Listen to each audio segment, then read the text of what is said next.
देख रहे हैं TTN 24 न्यूज और मैं हूं आपके साथ मानवी ठाकुर। शुरुआत करते हैं आज की खास खबरों से। फतेहपुर जिले के एक भाजपा नेता पर प्राचीन शिव मंदिर की जमीन पर अवैध कब्जे करने का आरोप लगा है। मामले की शिकायत पीड़ित ने डीएम से की है। डीएम ने जांच कर कार्यवाही का आश्वासन दिया है। सदर कोतवाली क्षेत्र के पक्का तालाब निवासी रोहित सिंह गौर ने जिलाधिकारी को दिए शिकायती पत्र में बताया कि मोहल्ले में 200 वर्ष पुराना शिव मंदिर बना हुआ है। मंदिर के आसपास मंदिर की जमीन पड़ी हुई है, जिस पर एक भाजपा नेता अवैध कब्जा कर भवन का निर्माण करा रहे हैं। पिछले 10 माह से वह शिकायत कर रहा है, लेकिन भाजपा नेता का नाम सामने आने पर प्रशासन कोई कार्यवाही नहीं कर रहा है, जिसके चलते भाजपा नेता ने आधे से ज्यादा जमीन पर अवैध कब्जा कर 2 मकान का निर्माण करवा दिया है। बताया गया है कि जमीन की प्लॉटिंग के रूप में बेचने की तैयारी है।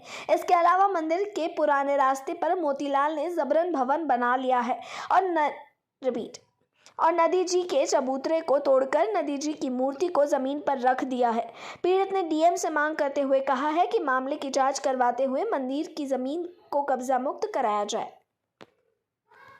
बताई है कि इस तरीके से हमारा ये मामला चल रहा है, जिसकी कोई भी सुनवाई पिछले विगत 10 महीनों से नहीं हुई है, और उन्होंने आज ये आश्वासन दिया है कि चलिए ठीक है, हम आपके मामले को अपने तरीके से देखते हुए इसमें आपकी जो भी मदद होगी वो करेंगे।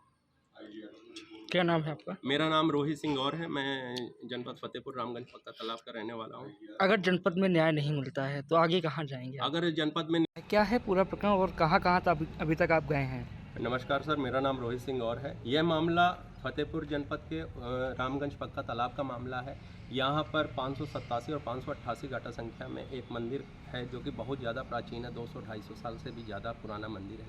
इस मंदिर का जीर्णोद्धार मेरे और मोहल्ले वासियों के द्वारा इस मंदिर का जीर्णोद्धार कराया गया है।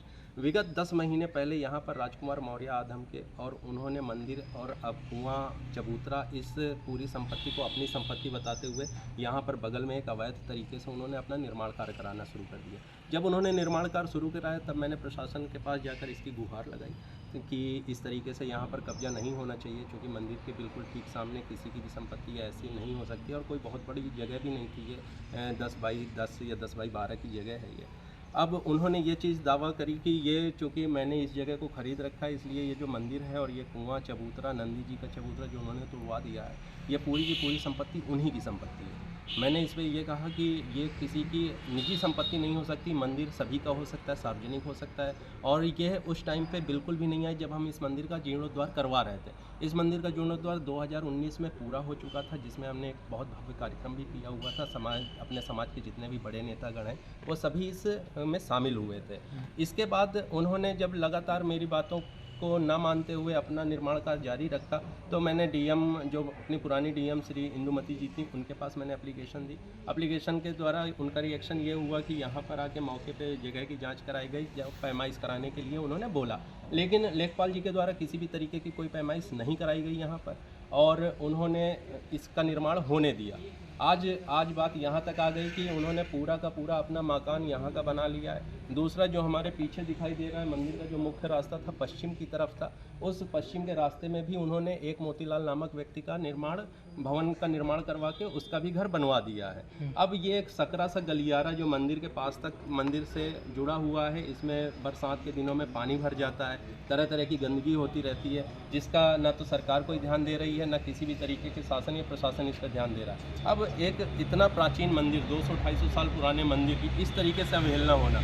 उन्होंने जब मोतीलाल के भवन का निर्माण हो रहा था तो नंदी जी का जो चबूतरा था, नंदी जी के चबूतरे को उन्होंने तोड़कर वहाँ पे नंदी जी की मूर्ति को नीचे रख दिया। उस मूर्ति की आज इतनी हालत ख़राब है, और ये मूर्ति भी उसी समय की है जब ये मंदिर बना रहा होगा।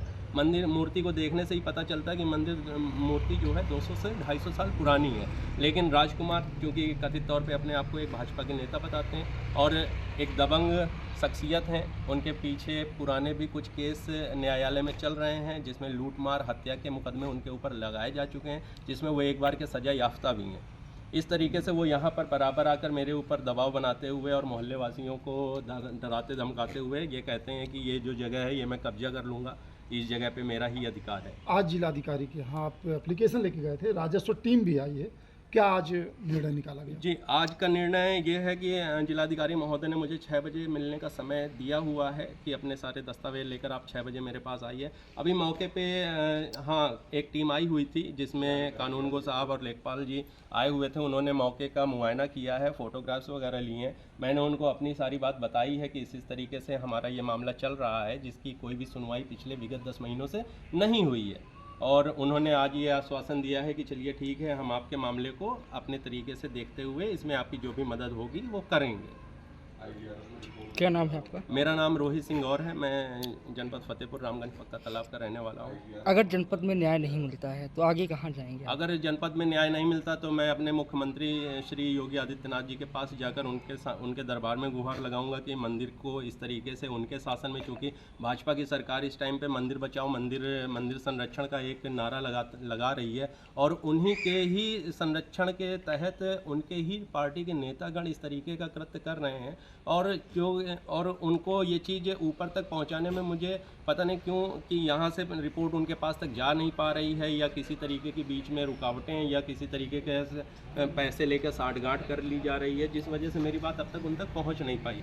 मैंने पीछे भी मीडिया के माध्यम से अपनी बात रखने का प्रयास किया था, लेकिन उस पर लोकल लोगों के द्वारा मुझे सहयोग तो मिला, लेकिन उतना सहयोग नहीं मिला जितना मिलना चाहिए था।